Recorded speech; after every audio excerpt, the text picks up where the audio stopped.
เอ้ากับทักทายสบายดี FT ทุกคนที่ได้เบิ่งได้ชมเนาะมื้อนี้ก็ข้าพเจ้าไปยามแห้วเนาะแห้วที่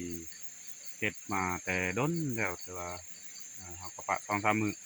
ก็บ่ได้ไปยามและมื้อนี้สิไปยามไปเบิ่งนํกันจักมันสิมานหรือบ่คันบ่มานแหละ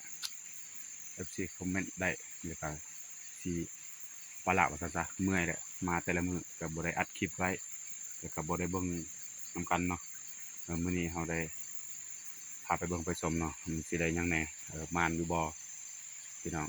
เอาไปเบิ่งแบบยาวๆกันเลยเนาะนี่เส้นทางก็ประมาณนี้พี่น้องเอ้ยนี่ทางเข้าแต่ว่าก็บ่เคยมานแต่ละเทื่อไปยามก็บ่มีบ่มาน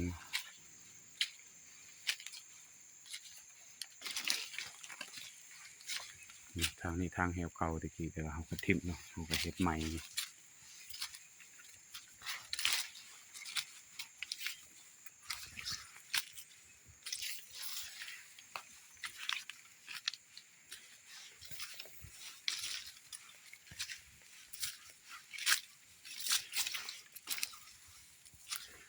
เฮ็ดก็บ่หลายหลังปานใดเนาะ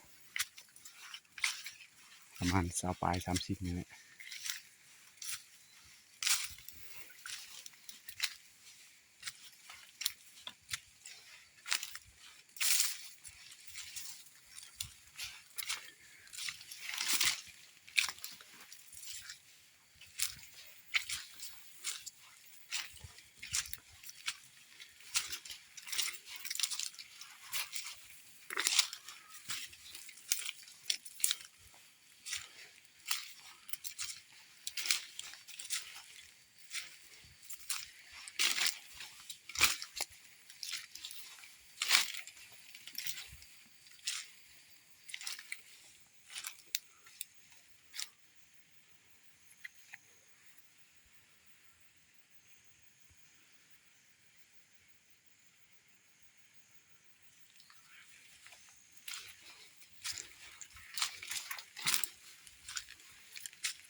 นี่แหละพี่น้องเอ้ย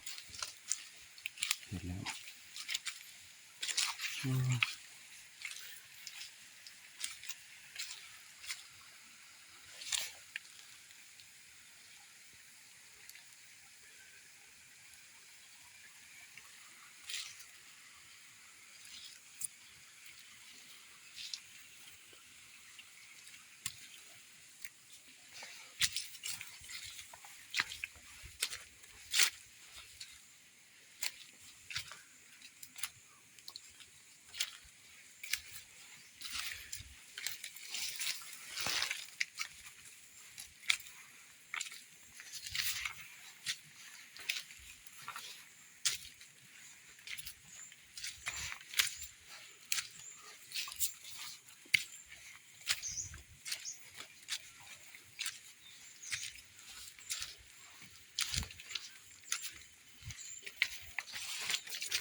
บ่มานเลย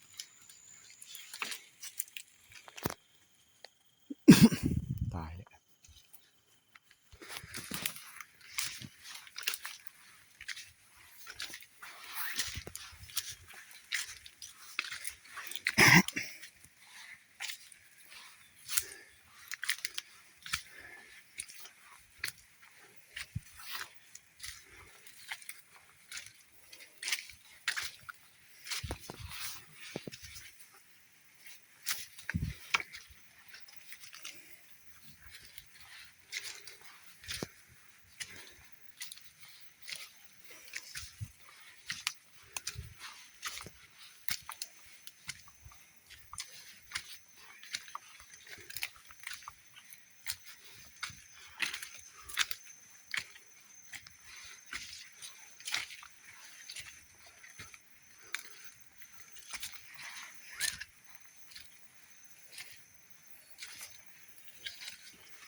สุดเลยพี่น้อง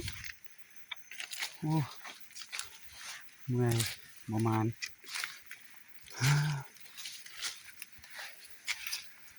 ตายแล้ว